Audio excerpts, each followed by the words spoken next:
1వ తారీఖు వచ్చింది. ఏపీలో కొత్త పంచాయతీ తెచ్చింది. ఏపీలో పెన్షన్ పంపిణీ జరిగిన ప్రతిసారి అధికార విపక్షాల మధ్య డైలాగ్ వార్ జరుగుతున్నది, పర్టికులర్గా 2-3 months నుంచి. ఈసారి కూడా అదే సీన్.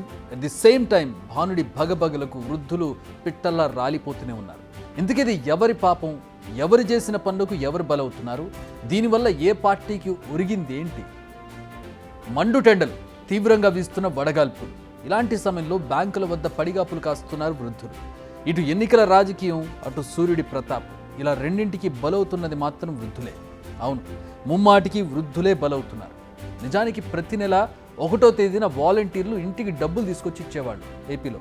కానీ హైకోర్టు, ఈసీ ఆదేశాల కారణంగా ప్రస్తుతం బ్యాంక్ అకౌంట్స్ ఉన్న వారికి అకౌంట్స్లో, లేని వారికి సచివాలయాల వద్ద డబ్బులు అందజేస్తున్నారు. గత నెల కూడా ఇదే పంచాయతీ జరిగింది. కానీ పరిస్థితి మాత్రం ఏం మారలేదు. గత నెల పరిస్థితులను దృష్టిలో ఉంచుకొని ఈసారి సరైన ఏర్పాట్లు జరగాలి, కానీ అలా జరగలేదు. ప్రస్తుతం లింక్ అయి ఉన్న అకౌంట్లో డబ్బులు క్రెడిట్ చేశామంటున్నారు అధికారులు. కానీ చాలామంది అకౌంట్స్ యాక్టివ్గా లేవు. మళ్ళీ డాక్యుమెంట్స్ తీసుకురండి, యాక్టివేట్ చేస్తామంటున్నారు.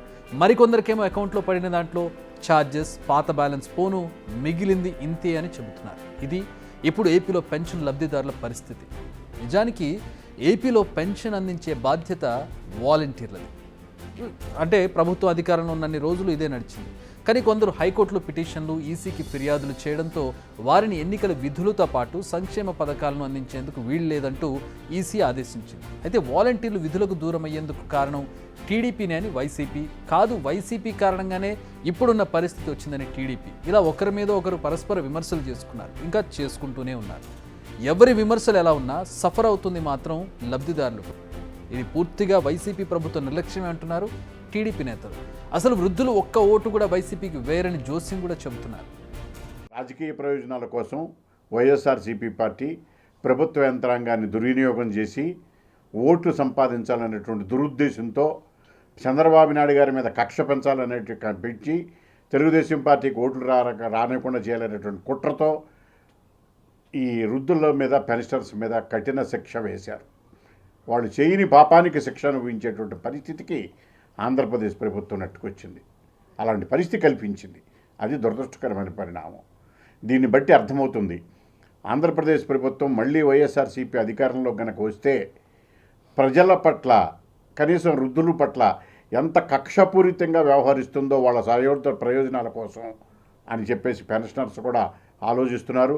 రాబోయే ఎన్నికల్లో ఈ పెన్షనర్స్ కూడా వైఎస్ఆర్సీపీ పార్టీకి ఎటువంటి పరిస్థితుల్లోనూ వాళ్ళు పెట్టిన ఈ దుర్మార్గ చర్యలకి ఒకళ్ళో ఇద్దరు ఓట్లు వేద్దాం అనుకున్నా వేసే పరిస్థితి లేదని చెప్పేసి మీకు మీ ద్వారా తెలియజేస్తున్నా. బట్ ఇక్కడ లాజిక్ మిస్ అవుతున్నారు టీడీపీ నేతలు. 58 నెలల నుంచి లేని ఇబ్బంది ఇప్పుడే ఎందుకు వచ్చిందని లబ్ధిదారులు ఆలోచించరా అని వైసీపీ నేతలు అంటున్నారు.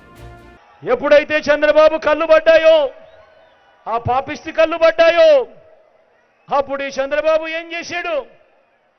తన మనిషి అయిన నిమ్మగడ్డ రమేష్ చేత వాలంటీర్లు ఇంటికి పోకూడదట, వాలంటీర్లు పెన్షన్లు ఇవ్వకూడదట అని చెప్పి కేంద్ర ఎన్నికల కమిషన్కు తానే దగ్గర ఉండి సిఫార్సు చేయించి వాళ్ళతో ఉత్తర్వులు ఇప్పించాడు.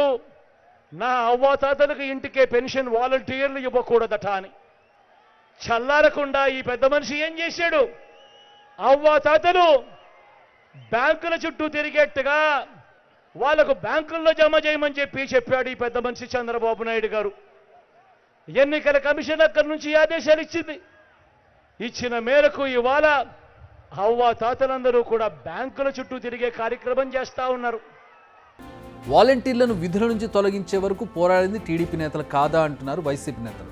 ఇవి పార్టీల పరస్పర విమర్శలు. అయితే ఇక్కడ పాయింట్ ఉంది, అదేంటంటే గత నెల కూడా ఇదే సమస్య వచ్చింది.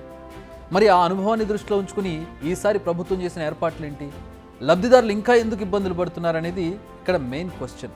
సరే, లాస్ట్ మంత్ అప్పటికప్పుడు ఈసీ చర్యలు తీసుకోవడం, ఎవరో కంప్లైంట్ చేయడం, తద్వారా ఈసీ చర్యలు తీసుకోవడం, అప్పటికప్పుడు ఏ ఏర్పాట్లు చేయలేక వృద్ధులు ఇబ్బంది పడ్డారు, మృతి చెందారు అని అనుకుందాం. ప్రభుత్వానికి అంత సమయం లేదు, అంత గందరగోళం. కానీ అప్పుడు జరిగిన ఆ పరిస్థితిని దృష్టిలో పెట్టుకుని దాన్ని రెక్టిఫై చేస్తూ ఈసారి ఇబ్బంది పడకుండా వృద్ధులు ఇళ్లలోనే ఉండి తీసుకునే విధంగానో, లేదంటే వాళ్ళ అకౌంట్లు మళ్ళీ రినోవేట్ చేసి వాళ్ళ అకౌంట్లో నేరుగా పడే తారీఖు 30 రోజుల్లో దీన్ని ఎందుకు ఏర్పాటు చేయలేకపోయారు అధికారులు కానీ ప్రభుత్వం కానీ అనేది ఇక్కడ మెయిన్ క్వశ్చన్. ఇక్కడ రాజకీయం నడుస్తోంది. ఈ అంశాన్ని ఓట్లు రాబట్టుకునేందుకు అవకాశంగా మలుచుకుంటున్నారు నేతలు. వాలంటీర్లు లేరని, చంద్రబాబు వల్లే వారి పరిస్థితి తీసుకురొచ్చారని, అందులో డబ్బులు ఇవ్వలేకపోతున్నారని వైసీపీ నేతలు చెప్పుకుంటున్నారని టీడీపీ నేతలు విమర్శిస్తున్నారు. అయితే సచివాలయ ఉద్యోగులు ఇంటికొచ్చి పెన్షన్ గురించి చెప్పినప్పుడు ఎందుకు తెచ్చివ్వలేరన్న ప్రశ్న వారికి వస్తుందనే సంగతిని అంటూ సెటైర్లు వేస్తున్నారు టీడీపీ నేతలు. అంతేకాదు వృద్ధులు ఎలా చనిపోయినా కూడా పెన్షన్ కోసమే అని ప్రచారం చేస్తున్నారంటూ వైసీపీ నేతలు విమర్శలు చేస్తున్నారు. ఇక దొంగే దొంగ అన్నట్టుగా పరిస్థితి ఉందన్నది వైసీపీ మాట. ప్రస్తుతం ఎన్నికల కోడ్ ఉందని ఈ విషయం టీడీపీ నేతలకు తెలియదా? చంద్రబాబు అడ్డుకోవడం వల్లే కదా వాలంటీర్లు విధులకు దూరం అయ్యారని వైసీపీ నేతలు చెబుతున్నారు. నిజాలు దాస్తే దాగవంటే ఎదురుదాడి చేస్తున్నారు. అయితే చంద్రబాబు రాకుండానే పెన్షన్ ఆపేశారు, ఇక వస్తే ఏంటి పరిస్థితి అనే రేంజ్ వరకు వైసీపీ నేతలు తమ ప్రచారం తాము చేసుకుంటున్నారు. ఇలా ఎవరి వాదనలు వారివి, ఎవరి ప్రచారం వాళ్ళది. అంటే దీని నుంచి మ్యాక్సిమం లబ్ధి పొందేందుకు రెండు పార్టీలు కూడా గేమ్ ప్లే చేస్తున్నాయి, బ్లేమ్ గేమ్ కంటిన్యూ చేస్తున్నాయి.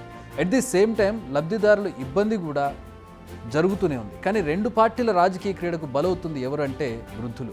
గత నెల జరిగిన పరిస్థితులు, సరే పరిస్థితులు టీడీపీ వల్ల వచ్చాయా, మరొక వ్యక్తి వల్ల వచ్చాయా, మరొక పార్టీ వల్ల వచ్చాయా అనేది ఆ నెలలో తేలింది. ఆ నెల తర్వాత నెల టైం ఉన్నప్పుడు అధికారులు కానీ ప్రభుత్వం కానీ ఎందుకు చర్యలు తీసుకోలేదనేది ఇక్కడ ప్రధానంగా లబ్ధిదారులు కూడా ఉంది. ఇక్కడ బిగ్ టీవీ అవుట్లుక్ కథనాలు నచ్చితే వెంటనే బిగ్ టీవీ ఛానల్ ను సబ్స్క్రైబ్ చేయండి.